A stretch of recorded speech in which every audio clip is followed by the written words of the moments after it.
Disney, we've gotten some insider video from Disney. And this is one of their producers talking about their agenda, the way they deal with sexuality in Disney productions and cartoons.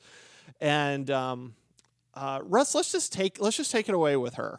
I'd heard, you hear whispers. Like I'd heard things like, oh, they won't let you show this at a Disney show, and I'm like, okay. So I was a little like sus when I started, but then my experience was bafflingly the opposite of what I had heard on my little pocket of proud family Disney TVA.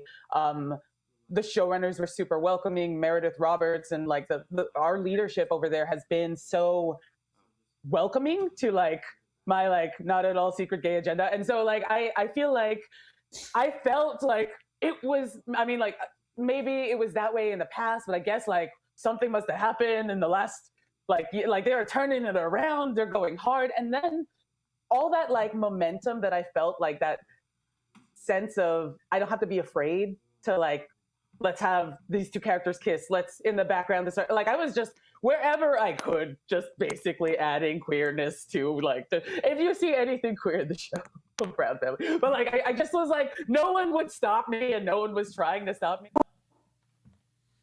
No one would stop her, and no one was trying to stop her. That was LaToya, I think I'm saying this right, Ravenel, who's an EP and executive producer over at Disney. Joey. By the way, there's another video. I don't think we have this one, but the Disney corporate president announces that she is a mother of a transgender child and also a pansexual child, and that she supports having, quote, many, many, many LGBTQIA characters in our stories, and wants a minimum of 50% of characters to be LGBTQIA and racial minorities.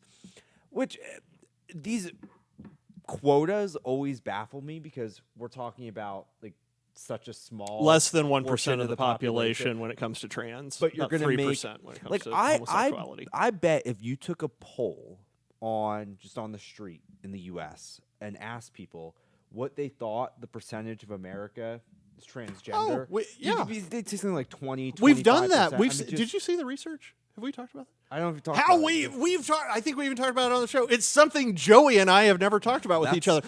No, surprising. They did this. Did they?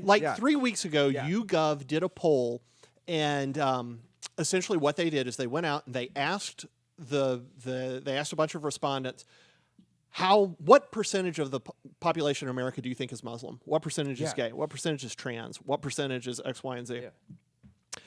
The public tended to overestimate by 20 to 30% on most things.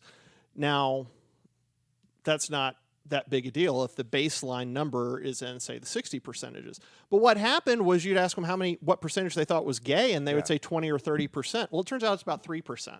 Yeah. So the American public thinks that there are 10 times as many gay people in America as there actually are. With trans, it's a similar thing, only trans is less than 1%. Yeah. Yet they will say, it feels like about 20%. So that they are woefully, woefully, woefully ill-informed about this. And one reason for that, and you get back to what you're saying, but one reason for that is people like LaToya Ravenel, who are shoving this down everyone's throats. For all of a sudden, people think there are so many gay people out there and so many trans people out there.